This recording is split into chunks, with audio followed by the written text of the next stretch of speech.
اس کی سینچائی کرتے ہیں, اس کی دیکھ ریکھ کرتے ہیں. اگر کوئی اسے نقصان پہنچا دے, اس کا بچہ جس کو وہ بہت ہی لاڈ کے ساتھ پیار کے ساتھ پال رہا ہے, اگر اس پودے کو نقصان پہنچا دیا ہے تو اپنے بچے کو ڈانٹ دیتا ہے, اپنے بچے کو مار دیتا ہے.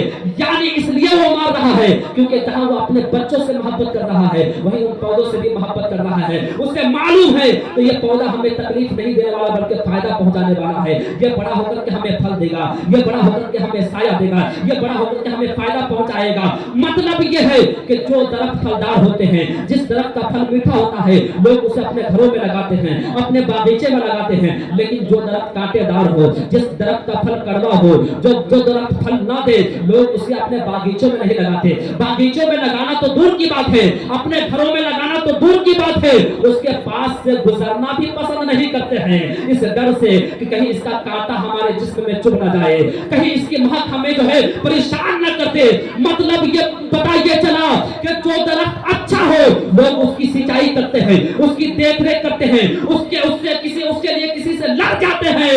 اسی طرح جو انسان اچھا ہوتا ہے, جس کا کریکٹر اچھا ہوتا ہے, جو دوسروں کو فائدہ پہنچاتا ہے, جو دوسروں کو پریشان نہیں کرتا ہے, اللہ کے بندے اس سے قریب ہونا چاہتے ہیں, اس کے پاس بیٹھنا چاہتے ہیں, اس سے دوستی کرنا چاہتے ہیں. وہ انتظار میں رہتے ہیں کہ اب میرا فلاں بھائی, اللہ کا فلاں بندہ مجھے کچھ منٹ دے دے, کچھ وقت دے دے تاکہ میں اس کے پاس بیٹھ جاؤں. یہ کس چیز کا انعام ہے, یہ کس چیز کا نتیجہ ہے؟ یقیناً اس کا اخلاق اچھا ہے, یقیناً اس کا کریکٹر اچھا ہے.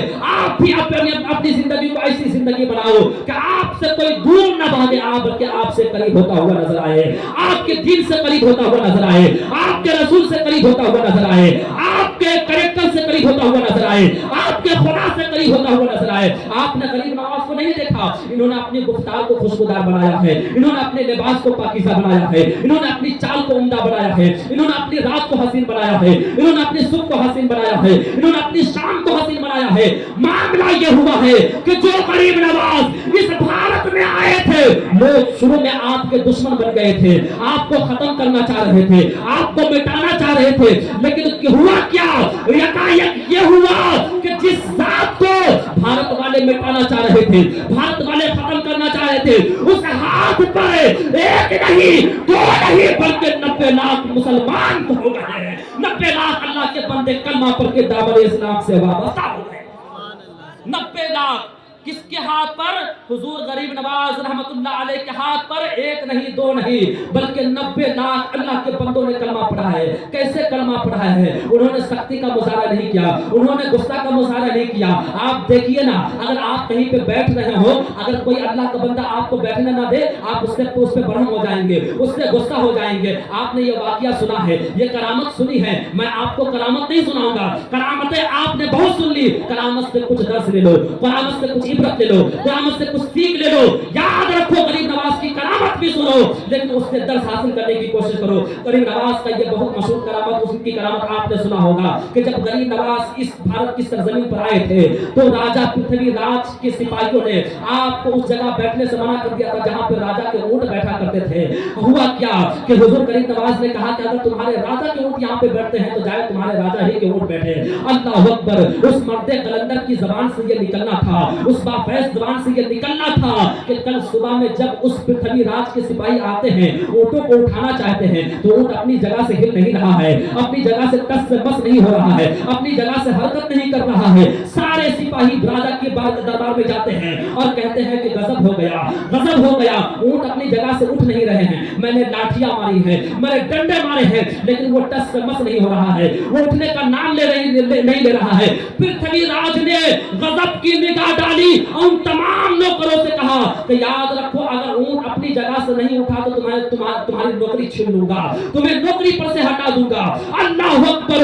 ہوا یہ کہ ان تمام نے مشورہ کیا کہ کس وجہ سے اونٹ اپنی جگہ سے نہیں اٹھ رہے ہیں, تو انہی میں سے کچھ لوگوں نے کہا کہ ہو سکتا ہے کل شام ہم نے ایک درویش کو یہ جملہ کہا تھا کہ ہمارے راجا کے اونٹ یہاں پہ بیٹھتے ہیں, اور انہوں نے کہا تھا کہ تمہارے راجا کے بھی اونٹ یہاں پہ بیٹھے, اسی بولی کی وجہ سے ہمارا اونٹ یہاں سے اٹھنا اٹھاؤ. چلو اس درویش کو تلاش کرتے ہیں, چلو اس فقیر کو تلاش کرتے ہیں. ان تمام سپاہیوں نے حضور غریب نواز کی تلاشی شروع کر دی ہے. حضور غریب نواز کو کھول نکالا ہے.